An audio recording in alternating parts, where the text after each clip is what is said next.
우리 한 절씩 교독하도록 하겠는데 마지막 절은 같이 읽도록 하겠습니다. 아니 26절, 27절은 그냥 같이 읽도록 하겠습니다. 제가 먼저 읽겠습니다. 방주에서 나온 노아의 아들들은 셈과 함과 야벳이며 함은 가나안의 아버지라. 노아의 이 세 아들로부터 사람들이 온 땅에 퍼지니라. 노아가 농사를 시작하여 포도나무를 심었더니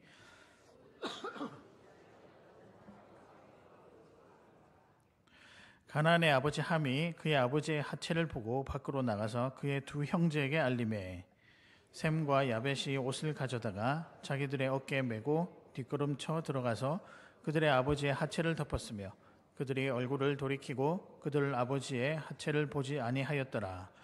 노아가 술이 깨어 그의 작은 아들이 자기에게 행한 일을 알고 이에 이르되 가나안은 저주를 받아 그의 형제 종이 되기를 원하노라 하고 같이 읽겠습니다. 또 이르되 셈의 하나님 여호와를 찬송하리로다. 가나안은 셈의 종이 되고 하나님이 야벳을 창대하게 하사 셈의 장막에 거하게 하시고 가나안은 그의 종이 되게 하시기를 원하노라 하였더라. 아멘. 계속 시리즈처럼 지난주 말씀 이어서 그러니까 노아의 아들 셈, 함, 야벳에 대한 이야기를 하려고 합니다. 근데 오늘 이 내용을 전체적으로 읽어보면요, 요 단어가 딱 떠오를 것입니다. 여호와를 경외하다. 우리가 여호와를 경외하다 말은 많이 들었는데요, 정확하게 그 의미가 또 무엇이냐라고 할 때는 사람들마다 답이 좀 다 다른 것 같아요. 그러고 보면 기독교의 여러 가지 가르침들을 한마디로 정의해라. 믿음이 뭐냐, 은혜가 뭐냐, 죄사함이 뭐냐, 사랑이 뭐냐라고 할 때는 머릿속에는 이게 막 왔다 갔다 하는데 정확하게 정리하기가 좀 힘이 들더라, 그런 생각이 듭니다.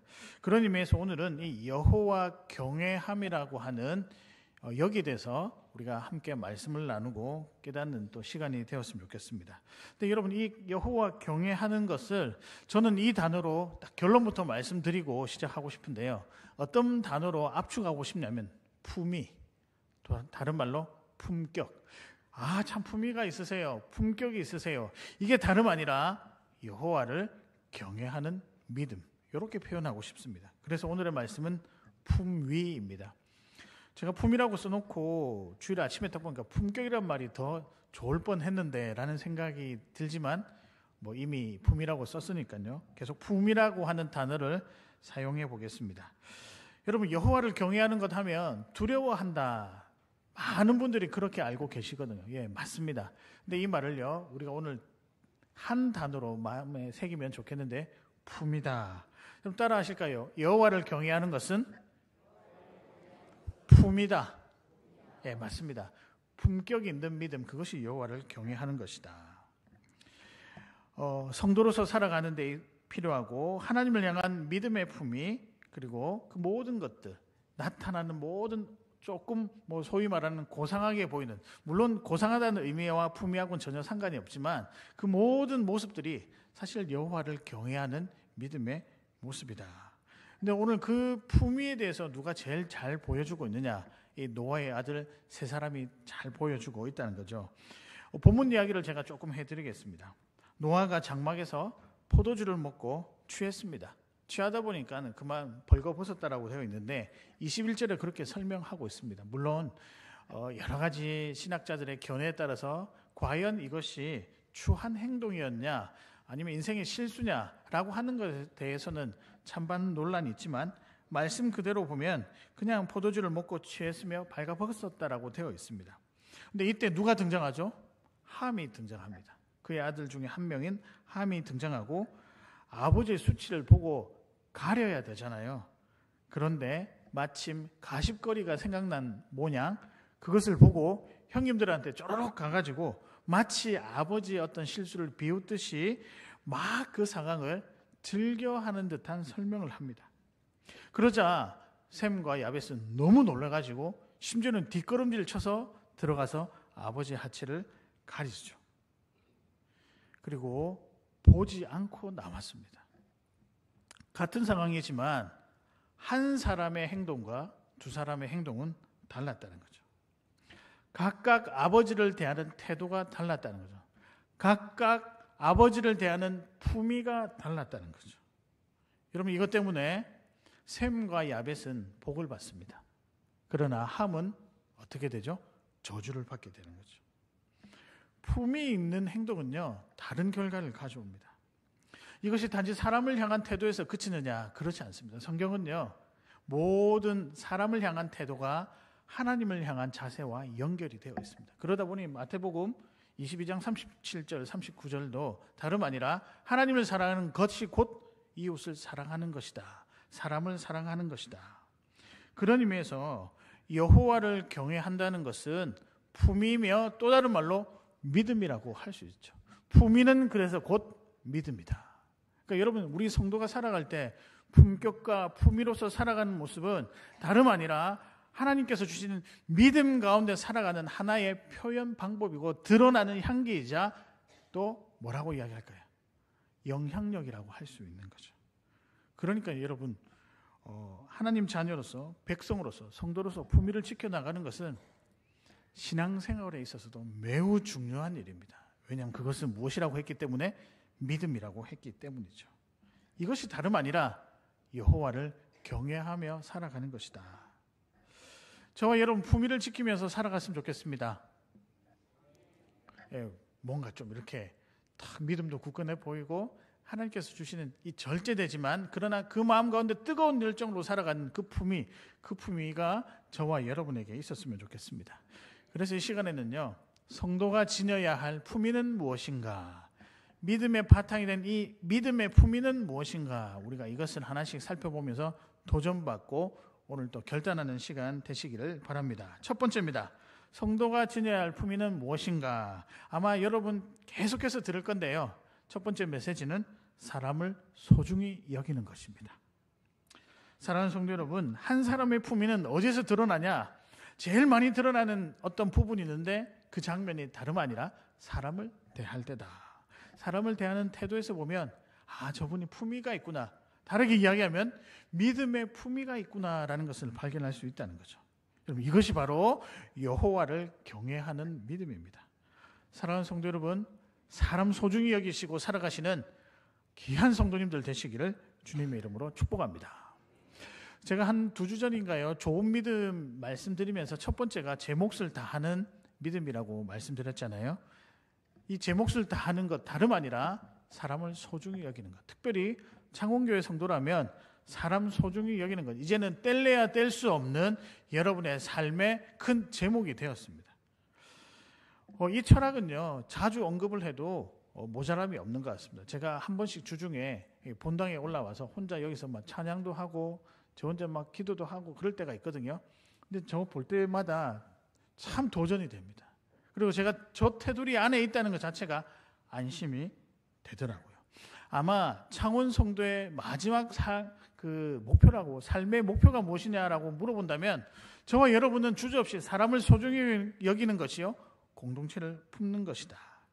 근데 여러분, 이 품이라는 것은요, 옷을 잘 입어서 생기는 게 아니고 돈을 많이 가지고 있어서 생기는 것도 아니고 또 우리가 배운 것이 많아서 생기는 것이 아니라 심지어는 많은 돈을 잘 베풀고 잘 쓴다고 되는 것이 아니라 향기입니다. 향기. 이건 우러나오는 거예요. 우러나오는 향기죠. 말과 행동에서 우러나오는 향기가 다름 아니라 품이라는 거죠. 요한계시록에 보면 기도의 향연이라고 되어 있습니다. 그렇게 표현하고 있는데요, 성도의 정성 어린 기도가 마지막 때 참 성도다, 그렇지 않느냐를 보여주는 대목이라고 설명하는데요, 마찬가지로 여호와를 경외하는 사람은 품이라고 하는 향기를 통해서 드러난다는 거죠. 그런 의미에서 그 첫 번째는 무엇이다고요? 사람을 소중히 여기다. 그런데 이런 이야기를 하면 간혹 이렇게 이야기하시는 분들이 있더라고요. 목사님, 저는 어릴 때부터 사랑을 많이 받아서 남을 사랑하는 게 조금 수월한 것 같습니다. 또 어떤 분은요, 저는 사랑하고 싶은데 남에게서, 그 부모에게서 사랑을 받지 못해서 남 사랑하는 게 쉽지 않습니다. 그래요, 환경이 참, 사랑하는데 환경이 중요한 요인이더라고요. 그렇게 이야기하시는 분들이 있습니다. 근데 여러분, 사람 소중히 여기는 것은요, 사람을 잘 대하는 것은 환경이 아니라 믿음입니다. 믿으십니까? 이미 여러분은요, 그 부모의 사랑도 뛰어넘을 정말 비교할 수 없는 예수 그리스도의 사랑을 입은 자들입니다. 그걸 우리가 믿음으로 받아들였잖아요. 그러니까 이게 어떻게 해서 사람 사랑하는 게 환경에서 나와서 나는 뭐 사랑을 많이 받았으니까 사랑을 많이 배고 사랑을 좀 못 받았으니까 뭐 좀 인색하다, 이게 아니라는 거죠. 무엇이라고요? 믿음이라는 거죠. 그래서 여러분, 사람 소중히 여기는 것은 믿음입니다. 믿음. 제가 가끔 교육자들에게 정말 농담처럼 이야기하는데 또 이 농담을 가지고 또 여러분 우리 목사님이 그랬더라라고 하지 마시고 뭐라고 제가 한 번씩 이야기하냐면 관상은 믿음이다. 한 번씩 그렇게 이야기할 때 농담입니다. 또 철떡같이 믿고 가가지고 이야기하지 마시고, 제가 교육자들하고 이렇게 있으면서 관상은 믿음이다. 물론 예전엔 뭐 관상이 과학이다 뭐 이런 말도 있었잖아요. 근데 저는 왜 그렇게 농담 삼아 이야기하냐면 성도 안에 있는 예수 그리스도께서 주신 믿음이 내면을 변화시켜서 밖으로 표현되는데 어떻게 표현되냐? 우리의 얼굴로 표현이 되더라고요. 여러분 정말 보십시오. 가끔 그런 유튜브에도 그런 게 있고 뭐 인터넷에도 그런 게 있는데 한 사람에게 긍정적인 말을 많이 부여받았고 그런 환경 속에서 자란 사람들의 얼굴 표정과 분명히 다르더라고요. 뭔가 힘든 상황 가운데 오래 노출이 되면 꼭 그거 하더라고요. 어떤 사람은요, 사람 소중히 여기는 것 다름 아니라 믿음입니다. 평소 무엇을 생각하고 어떤 가치관을 가지고 사는가, 사람 대하는 것을 보면 알 수 있죠. 어떤 분은요, 항상 밝고 긍정적으로 살아갑니다. 어떤 분은 반대로 부정적으로 모든 것을 조금 이렇게 불편하게 보시는 분들이 있더라고요. 특히 부정적인 사람은 평가하고 단정하는 것을 잘 하는데 아마 그 안에는 내가 옳다, 나는 다 안다라고 하는 교만이 자리 잡고 있지는 않을까. 이런 사람들이 한 번씩 관계가 어그러지고요, 관계의 선을 넘기도 한다는 거죠. 결국 이 교만이 사람을 소중히 여기는 것이 아니라 내 안에서 사람을 조종하려고 할 때가 종종 있다는 거죠. 오늘 함이 그런 사람이었습니다. 선을 넘은 사람이죠. 노아가 포도나무 농사를 짓고 한날은 포도주를 많이 마셨습니다. 마실 수도 있죠. 취해서 장막에서 벌거벗은 채로 잠이 들었습니다. 근데 22절에 이런 아버지가 때로는 실수한 모습을 보고 함이 어떤 모습을 보이냐면 22절에 보면 가나안의 아버지 함이 그의 아버지 하체를 보고 밖으로 나가서 그의 형제들에게 알리메라고 되어 있습니다. 여러분 겉으로 봤었을 때 이게 문제 있는 행동일까요? 전혀 문제가 없습니다. 아버지의 하체를 보고 형들에게 알렸던 뭐가 문제가 되겠습니까? 근데 그러기에는 왜 24절에 노아가 술이 깨어 그의 작은 아들이 자기에게 행한 일을 알고 25절에 가나안은 저주를 받아. 가나안은 이제 함의 후손이죠. 그러니까 함이 저주를 받아. 아니 문제없는 행동을 했는데 왜 노아가 일어나서 화를 내고 심지어는 저주까지 했을까? 여러분 궁금하지 않습니까? 물이 없다라고 판단한 그 일이 심각한 문제가 되었다라고 말하고 있는데요. 그래서 제가 궁금해서 사전을 조금 더 찾아보았습니다. 근데 이유가 있더라고요. 아마 이런 부분은 목회자들이 공부를 해서 여러분들에게 또 펼쳐드리고 소개해야 할 내용이라고 생각하는데 22절에 하체를 본다라고 할 때 본다라는 의미가 그냥 보는 게 아니고요. 굉장히 자세히 보다, 응시하다, 의도적으로 바라본다는 뉘앙스가 있더라고요. 여러분 좀 그런 의미를 볼 때 이 장면이 조금 불편하지 않습니까? 아버지의 하체를 뭘 그리 응시할 이유가 있으며 심지어는 의도적으로 바라본 이유가 뭘까? 물론 아버지 입장에서는 아버지이기 때문에 이해할 만하지만 만약에 다른 사람이었다라고 이건 큰 심각한, 이 시대로 치자면 심각한 범죄라는 거죠. 그런데 그 당시에도 이 상황은 문제가 되었다는 거죠. 그리고 또 한 가지가 더 있습니다. 22절에 나가서 그의 두 형제에게 알림해. 이게 그냥 나가서 형님 큰일 났습니다 이게 아니고요. 약간의 비난하고 싶고 조롱하고 싶은 마음을 담아서 형님들에게 알렸다는 표현이 의미에 담겨 있습니다. 아니 목사님 너무 놀라서 그럴 수도 있지 않겠습니까? 그렇다라고 해도 아버지의 하체를 그렇게 응시할 필요가 있을까? 단순히 자기 호기심에서 비롯된 그 행동이 분노를 샀고 저주를 샀습니다. 여러분 이건 당연하게 메시지가 들어가 있는데요. 사람을 소중히 여기는 것이 필요하다는 거죠. 상대방을 존중하지 않는 사람, 이런 하나님은 여기서 그치는 것이 아니라 하나님도 존중하지 못할 수도 있다는 사실입니다. 왜냐하면 여러분 꼭 기억하십시오. 사람을 대하는 것과 이건 분명히 믿음이라고 했죠. 그러면 하나님을 대하는 것과는 굉장한 밀접한 관련이 있습니다. 여러분 우리가 왜 자괴감에 드냐면요. 교회 안에서는 우리가 참 신실한 성도로 살아가지만 밖에만 나가면 위험한 사람으로 분류될 때가 있어요. 그게 여러분 이중적인 거잖아요. 여러분 이런 신앙생활은 잘못된 신앙생활입니다. 단언코 말씀드리지만 맞지 않는 신앙생활이에요. 하나님을 사랑하는 것과 사람을 사랑하는 것은 똑같이 믿음의 일입니다. 믿으십니까? 그러면 우리가 품격 있는, 품이 있는 성도가 되기 위해서는 뭐 해야 되냐? 함처럼 자기 입장에서 자기 호기심을 채우는 정도로 관계를 바라보는 것이 아니라 상대방의 입장에서 사람 소중히 여기는 것에서부터 모든 성도의 품위가 시작된다. 여러분 마찬가지예요.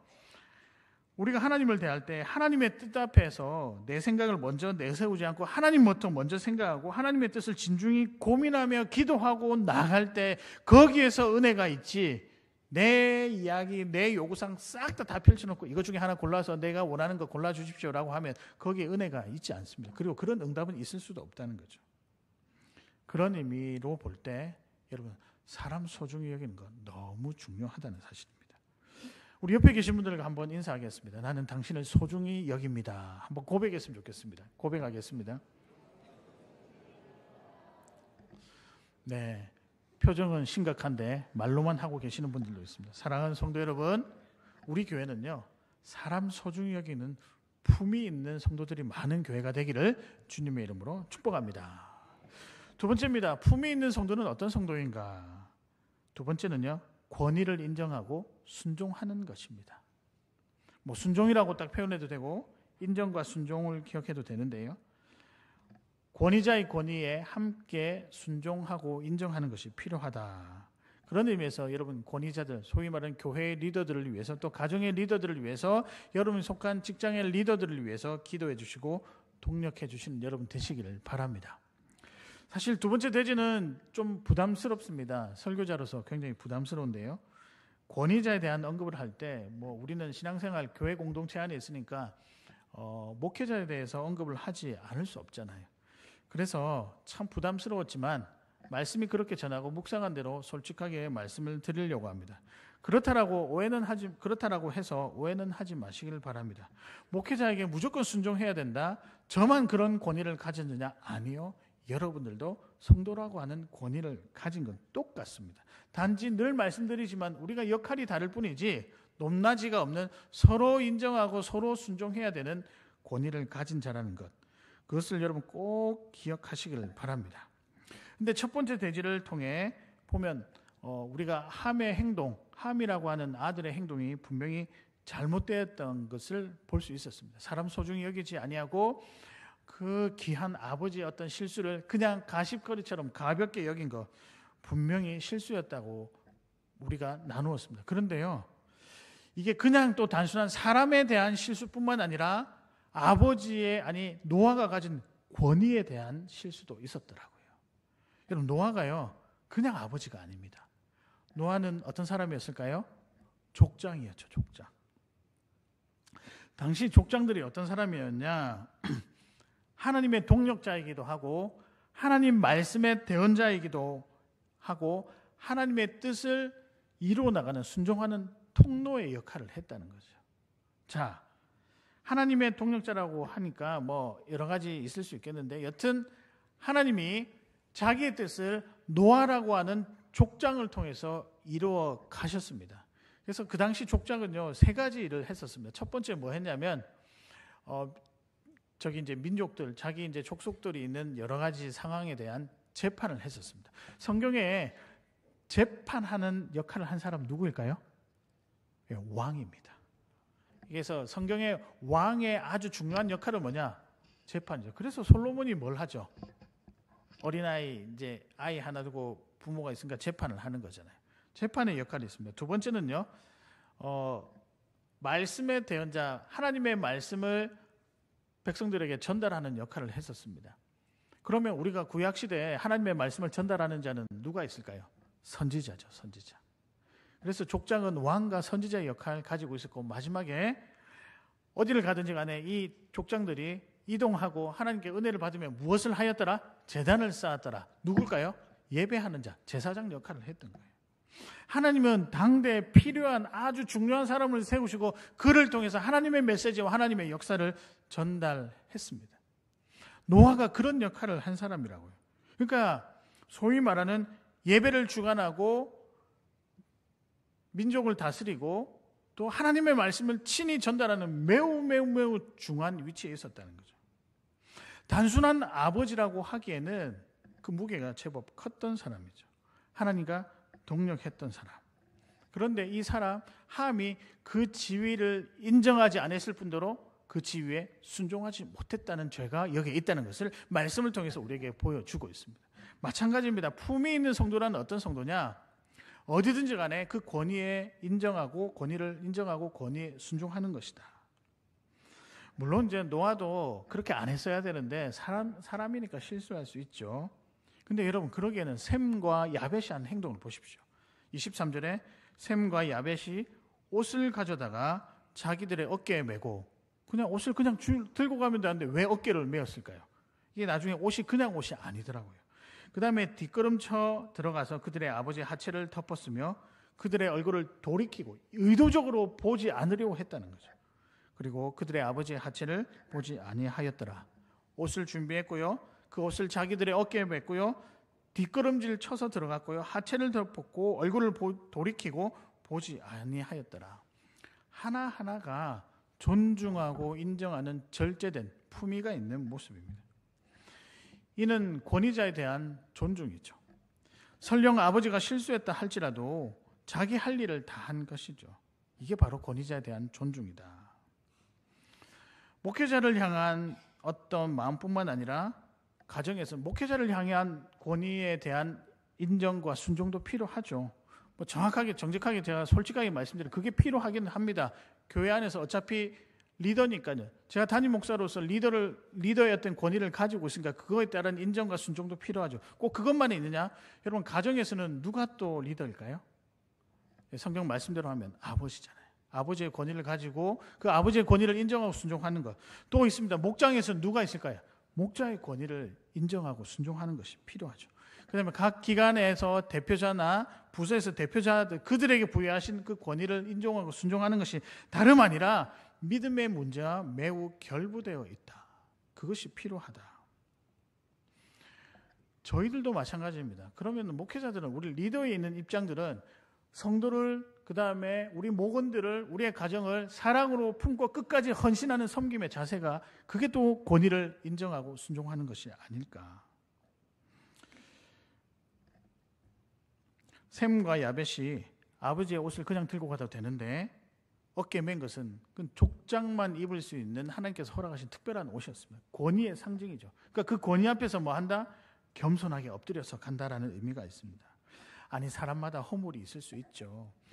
그러나 그저 비난할 것이 아니라 이해하고 이게 뭐 저 사람의 일이 아니라 내 일이다라고 같이 해결해 주는 것이 인정하고 순종하는 모습의 진짜 의미입니다. 근데 우리는 좀 평가자가 되려고 하죠.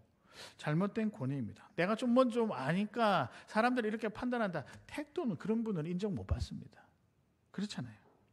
잘못된 권위와 잘못된 권위가 자신과 공동체를 위험에 빠지게 할 수 있는 거죠. 그런 의미에서 제가 자랑 하나 하려고 합니다. 제 자랑은 아니고요. 조금 낯뜨겁지만 제가 꼭 한 번은 솔직하게 한번 말씀드리고 싶었는데 우리 교회 장로님들 자랑을 좀 하고 싶습니다. 그렇다고 사전에 짠 거 아닙니다. 뭐 설교문은 제가 절대 보여주지도 않거든요. 근데 제가 이번에 말씀을 준비하면서 그래도 참 제 마음속에서 감사가 이렇게 솟아나오더라고요. 뭐 예전에는 어땠는지 몰라도 지금은 우리 장로님들이 어떤 사안이 있으면 된다 안 된다를 논하시지는 않습니다. 된다 안 된다를 논하시지 않고 어떻게 하면 더 잘 도와줄 수 있을까. 여러분 우리 매주 주보뿐만 아니라 홈페이지에 보면 당의 결정사항 나오잖아요. 공개하잖아요. 저희는 다 보면은 잘 보십시오. 부서에서 필요한 건 뭐 시기나 규모의 차이는 있을 수 있겠지만 여러분 올리신 것 웬만해서는 장로님들이 된다 안 된다를 이야기하는 게 아니에요. 왜냐하면 당의 컨셉이 있거든요. 섬기는 당회. 여러분 이게 바로 권위에 순종하는 거고 성도들을 향한 권위에 순종하는 거고 인정하는 거라는 거죠. 여러분 이렇게 하는 것이 진짜 사역입니다. 이렇게 하는 것이 진짜 참 품위 있는 성도이자 교회의 모습입니다. 이 품위가 여호와를 경외하는 믿음이라고 할 수 있습니다. 그래서 조금 힘을 내어 부탁을 드리고자 합니다. 목회자의 권위도 또 실수도 있고 부족하고 그럴 수 있지만 여러분 함께 기도하고 내 허물이다라고 생각하시고 존중해 주시고 함께 동력해 주시면 좋겠습니다. 사실 이 말 하면서 제가 지금 쥐구멍이라도 어디 살짝 들어가고 싶은 부끄러움도 좀 있습니다. 그러나 솔직하게 말씀드릴게요. 저라고 해서 뭐 잘할 수 있는 거 없잖아요. 뭐 실수할 수도 있죠. 그럴 때마다 함께 메꿔 가 주셨으면 좋겠습니다. 또 그 부분에 있어서는 제가 여러분에게 많은 감사의 마음을 가지고 있습니다. 여러분들도 그렇게 해주시고 계셔서 너무 즐겁게 목회하고 있고요. 뿐만 아니라 목자들 많이 사랑해 주시고 순종해 주시길 바랍니다. 그리고 직분자들도 마찬가지입니다. 때로는 평가할 상황이 있어도 평가를 멀리 밀어내시고 기다려주고 같이 빈 곳을 메꾸어가는 공동체로 만들어 갔으면 좋겠습니다. 이것이 다름 아니라 믿음과 관련이 있는 품위 있는 성도의 모습입니다. 사랑하는 성도 여러분, 지금까지도 잘 해오셨지만 끝까지 같이 감당하시고 아름다운 교회 만들어 가시는 귀한 창원교회 성도님들 되시기를 주님의 이름으로 축복합니다. 아멘. 마지막입니다. 굉장히 실제적인 제가 메시지를 전달하려고 하는데요. 품위 있는 성도는 어떤 성도인가? 이거는 꼭 기억했으면 좋겠습니다. 마지막은요. 의도적으로라도 좋은 것만 보고 말하라. 의도를 가지고 이게 조금 불편해도 의도적으로라도 좋은 것만 보고 말하라. 저는요 이것이 세상과 다른 방식이라고 생각을 합니다. 세상은요 평가하고 판단하고 결과에 대해서 소위 말하는 흠결을 찾기를 원하는 그런 방향으로 가잖아요. 그러나 우리는요 좀 달랐으면 좋겠어. 의도적으로라도 좋은 것만 보고 말하라. 왜 그렇게 하냐면요, 이것이 이런 방법이 때로는 죄와 멀어지게 하는 방법이기 때문입니다. 믿으십니까? 그런 의미에서 여러분 의도적으로라도 좋은 것만 보고 말하시는 품위 있는 성도님들 되시기를 바랍니다. 그렇다라고 해서 우리 실수에 대해서 죄송하지만 히터를 조금 꺼주시겠습니까? 조금 힘이 들어서요. 그렇다고 우리 실수와 연약함에 대해서 좋은 게 좋은 거지 무조건 넘어가라 그걸 말하려는 것은 아닙니다. 그냥 이렇게 표현하면 어떨까요? 부정적인 것은 피하라. 특별히 죄스러운 것은 피하라. 이 피해야 됩니다. 가만히 놔두면 우리는 마음이 그리스도 안에 믿음 안에 있으면서도 불구하고 마음이 그쪽으로 갈 수 있는 게 우리의 본능이거든요. 그러니까 예수 그리스도께서 이 땅에 오셔서 죄사함을 선포하셨지 않습니까? 그리고 다시 돌아올 수 있는 회귀 본능, 소위 저는 그렇게 부르고 싶은데 회귀 본능, 하나님께 붙어서 살 수 있는 포도나무 가지에 붙어 살 수 있는 요한복음 15장 말씀처럼 그렇게 살도록 만들어 주셨지 않습니까? 죄에 대한 경각심을 키우기 위해서는 다름 아니라 의도적으로라도 좋은 것만 보고 말하라. 셈과 야벳의 행동이 함과 비교해서 좀 다르다는 것 아시죠? 우리가 말씀을 통해서 좀 보는데 특별히 23절에 얼굴을 돌이키고라고 나옵니다. 굉장히 의도적인 행동입니다. 볼 수 있었죠. 아버지의 수치를 보지 않겠다라고 하는 아주 결연한 의미입니다. 즉 죄는 무조건 멀리하고 아름다운 것만 본다. 우리는 어떻게 하냐면 죄의 현장 가운데 있으니까 죄의 상황 안에서도 우리를 너무 과신하는 것 같아요. 나는 거기 들어가도 휩쓸리지 않을 것이야. 택도 없는 이야기입니다. 휩쓸립니다. 이 사람들은 그럼 믿음이 우리보다 약해서 이랬을까요? 아니요. 그 죄가 주는 영향력을 알기 때문이죠. 이것이 우리 성도의 품위를 떨어뜨리는 아주 큰 이유가 됨을 알기 때문이니까 고개를 돌이켜서 보지 않으려고 의도적으로라도 좋은 것만 보고 말하려고 노력을 했던 겁니다. 여러분 그렇게 본다면 야벳은 함은요 그렇게 해서 가십거리처럼 떠드는 것이 아니라 때로는 입을 닫고 형님 사실 고민이 있어요. 아버지가 저런 모습인데 어떻게 다 정말 걱정스러운 마음으로 진중하게 물었다라고 했다면 함도 복을 받았을 거라고 생각을 합니다. 여러분, 저는 이 말이 이제 가끔 맞다라고 생각하는데 여러분 어떻게 생각하십니까? 어떤 말이냐면요, 감사를 하려고 하면 감사거리가 보인다. 어떻게 생각하십니까? 맞는 것 같습니까? 예, 맞더라고요. 저는 이제 믿음의 우리 선배들, 우리 오랫동안 신앙생활 하시는 우리 권사님들이나 장로님들이나 집사님들 이야기를 잘 들어보면 어떤 분들은 별 감사할 상황도 아니에요. 감사할 상황도 아닌데 어떻게 감사하려고 그냥 마음 먹고 의도적으로라도 그렇게 하니까 어떻게 되더라? 진짜 감사거리가 생기더라고요. 저는 이게 은혜가 주는 신비라고 생각을 합니다. 감사할 줄 아는 사람이 죄 앞에서 자신의 연약함을 회개할 줄도 알고요, 다른 사람의 허물을 그냥 두고 보는 것이 아니라 자기의 것으로 삼고 기도하고 정중하게 대한 것. 여러분, 우리는 그렇잖아요. 또 정중하게 대한다 이러면 뭐 충고, 내가 저 사람을 위해서 진심 어리게 충고해야 된다고 생각해요. 여러분, 충고보다 더 좋은 방법이 있습니다. 같이 채워주는 거예요. 여러분, 가끔 그런 분들이 있으시더라고요. 저는요, 신앙생활 하지만 너무 정확한 것을 좋아합니다. 저는 바른 말 해야 옳습니다. 예, 맞죠. 저도 그런 사람 중에 한 사람입니다. 근데 그러다가 여러분, 영영 관계가 멀어지는 순간도 분명히 많이 경험했습니다. 그래서 제가 고민했어요. 어떻게 할까? 부족한 것은 채워주는 게 맞는 거예요. 여러분의 몫입니다. 그건 여러분의 정말 하나님께서 맡기신 몫입니다. 우리가 교회 생활을 하다 보면 모임이 중요하잖아요. 그래서 말씀에도 모이기를 힘쓰라. 성도들이여 모이기를 힘쓰라. 그 안에서 말씀을 나누고 은혜를 나누고 서로의 삶을 나누어라. 예배는 물론이요, 목장 그리고 훈련 그리고 기간 모임에 힘도 내시고 참여하면 좋겠다라는 의미에서 모이기를 힘쓰라. 이건 당연히 필요한 겁니다. 근데 가끔 이제 오셔서 목장 모임 좀 안 가시고 계시는 분이나 기간 모임 안 가시는 분 제가 여쭤보면요, 목사님 처음에는 좋거든요. 모임 몇 번 가면 참 좋습니다. 서로 알게 되면 서로 이제 아는 건 참 좋은데 더 많이 알게 되니까 이제 부담이 되더라고요. 이렇게 이야기하시더라고요. 아니, 가끔은 집에서 풀지 못한 감정을 교회에서 푸는 것 같기도 하고 직장과 가정에서 인정받지 못하니 교회에서 그런 것 아니냐라는 편견이 생기기도 한데요. 그런 모습을 보고 있자니 좀 힘이 든다고 그렇게 고백하는 것을 보았습니다.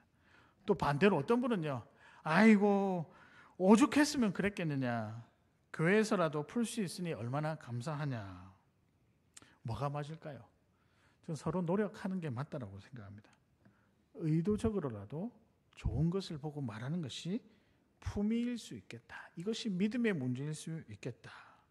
왜 제가 이렇게 해야 되는 이유를 아주 중요한 것을 말씀드리려고 하는데요. 그러면요, 그런 마음을 품으면 죄에 대해서 의도적으로 멀리 변하려고 하는 그 순간부터 여러분이 변하기 시작합니다. 사람에 대한 이해가 깊어지고 나중에 더 나아가서 사람을 지으신 하나님에 대한 이해도 깊어진다는 거죠. 그러기 위해서 여러분, 우리가 꼭 해야 될 게 한 가지 있습니다. 그건 끝까지 기다려주는 것이 필요하죠. 끝까지가 필요합니다. 여러분, 이 말에 대해서 어떻게 생각하십니까? 세상은 우리에게 말하기를 사람은 변하지 않는다. 사람은 믿을 만한 존재가 아니다. 여러분 어떻게 생각하십니까? 철떡까지 믿고 계시죠? 예수님 안에서 성령의 은혜로 변화될 것이라고 저는 기대합니다라고 하면서 속으로는 사람은 절대 변하지 않을 거야. 근데 저는 믿습니다. 사람은 변한다라고요. 우리 성령이 그렇게 약하지 않습니다. 그래서 제가 예전에는 굉장히 냉정하게 이제 제 대학을 같이 경험한 후배들은 제가 좀 무서운 선배로 기억이 되고 있고 굉장히 이런 게 탁탁탁이었습니다. 근데 그렇게 살다 보니까요, 별 좋은 게 없더라고요. 그리고 사람 바뀌기 전에 이미 편견부터 가지고 사는데 어떻게 제가 말씀을 전할 이유가 없잖아요. 말씀은 여러분을 변화시킨다 저는 확신합니다. 믿으십니까? 그러니까 우리가 해야 될 아주 품위 있는 행동 중에 작은 것일 수도 있는데 그것이 무엇이냐, 의도적으로라도 좋은 것을 말하고 보는 거죠. 좋은 것을 보고 말하는 거죠. 하나님의 은혜의 순간을 보고 말하는 거죠. 물론 사람 때문에 상처받을 때도 있죠. 근데 저는 이제는 별로 오래 가지 않습니다.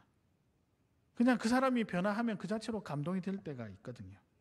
그래서 바보 같다는 이야기도 들었지만 그게 맞다고 생각합니다. 왜냐하면 사람이 변화되는 일은 우리의 일이 아니라 성령께서 주시는 믿음과 관련된 일이기 때문이죠. 그럼 이게 품이고 믿음입니다. 세상은 모든 관계를 이익으로 봅니다. 내게 이익이 되느냐 그렇지 않느냐로 보는 거죠. 평가가 필수고 호불호를 따지는 것이 당연하다고 이야기를 합니다. 그러나 품이 있는 믿음은 의도적으로라도 좋은 것을 보고 말하는 것이다. 사랑하는 성도 여러분, 우리 그렇게 한번 살아갔으면 좋겠습니다. 오늘도 저 사람 조금 짜증나고 불만스러운 게 있어도 한 번만 다 그래, 네 잘한 거 있잖아, 그래 열정이 있잖아. 여러분 그게 그 사람에게 굉장히 큰 도전으로 다가갈 수 있고 거기에 그 마음에 성령께서 함께 해주셔서 한 영혼이 바뀌어서 품이 있는 성도가 될 수도 있습니다. 믿으십니까? 그래서 여러분 이건 믿음의 일이라고 제가 누차 말씀드린 이유가 사람이 바뀌기 때문에 이건 믿음의 일이에요. 성령의 일입니다. 여러분 이러므로 우리가 품이 있는 성도가 되시기를 주님의 이름으로 축복합니다. 아멘. 제가 이번 한 주간 좀 마음이 힘들었습니다. 마음이 힘들었다기보다는 무거운 기도 제목들이 많이 나와서 이 설교가 마음에 안 드는 거예요. 이 과연 이렇게 될까? 근데 문득 어젯밤에 말씀 이제 다시 읽잖아요. 준비하면서 이런 생각이 들더라고요. 질병의 문제 때문에, 관계의 문제 때문에, 여러 가지 어려운 문제 때문에 있지만 그럼에도 불구하고 하나님께서 지키시고 보호하셨던 그 흔적들을 보게 된다면 그것이 여러분에게 소망이 될 것이고 위로가 될 것이고 하나님의 동행하심의 향기가 될 것이다. 그런 생각이 문득 들더라고요. 그래서 제가 아까 서두에 여러분 힘내시다 이렇게 인사드렸던 이유가 그 이유 때문입니다. 맞습니다. 힘드시죠? 네라고 해주십시오. 힘드시잖아요. 우리가 살아가는 게 다 힘듭니다. 그럼에도 불구하고 우리는 의도적으로라도 좋은 것을 보고 말해야 됩니다. 왜냐하면 그게 믿음이거든요. 그게 우리의 품격이거든요. 그래서 여러분 옆에 계신 분들 오늘 손을 한번 딱 잡아보시면서 아니 오늘 스킨십 했으면 좋겠어요. 힘내십시오. 한번 위로하도록 하겠습니다.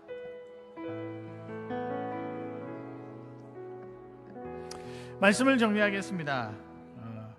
이 품위가 뭘까요? 귀한 거잖아요.